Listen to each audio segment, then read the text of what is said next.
Hi అండి, అందరికీ నమస్తే. నేనైతే మినపప్పుతో ఈరోజు రోటి పచ్చడి చేస్తున్నానండి. పండుమిర్చి, టమోటాలు ఇవన్నీ వేస్తున్నాను. కరివేపాకు, వెల్లుల్లి రెమ్మలు, ఎర్రగడ్డలు, చింతపండు కూడా, కల్లుప్పు ఇవన్నీ వేసి ఇవి అయితే కొన్ని నేను ఆయిల్లో ఫ్రై చేసి ఇంకా పచ్చడి ఎలా చేయాలో చేస్తున్నాను. ఓకే, నేను అన్నీ ఫ్రై చేసుకున్నానండి ఆయిల్లో. మనకి ఇంపార్టెంట్ ఏంటంటే మినప్పప్పు ఫ్రై చేసినప్పుడు అవి దోరగా బాగా రెడ్గా ఉండాలండి. అంటే ఇవి నల్లగా కాకూడదు, పచ్చిగా ఉండకూడదు.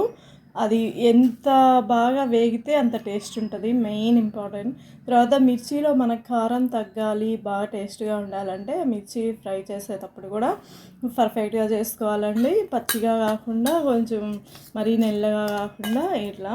టమోటాలు కూడా ఫ్రై చేసుకున్నాను. ఇందులోనే గల్లుప్పు వేసేసాను.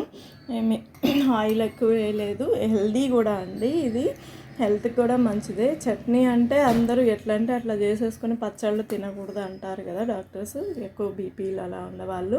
అలా కాకుండా నేను అన్నీ మినిమంగా వేసాను. ఆయిల్ కానీ, కారం కానీ ఇవన్నీ మినిమం అంటే లైట్గా వేసాను. ఉప్పు కూడా తగినంత. కరివేపాకు కూడా పప్పులోనే ఫ్రై చేశానండి. అప్పుడే మనకి అవి కొంచెం త్వరగా మెదుగుతాయి, రోట్లో దంచేది కదా. ఓకేనండి, ఇప్పుడు రెడీ చేసుకుందాం. ఫస్ట్ మినపప్పు బాగా దంచుకొని తర్వాత మిర్చి వేస్తాను.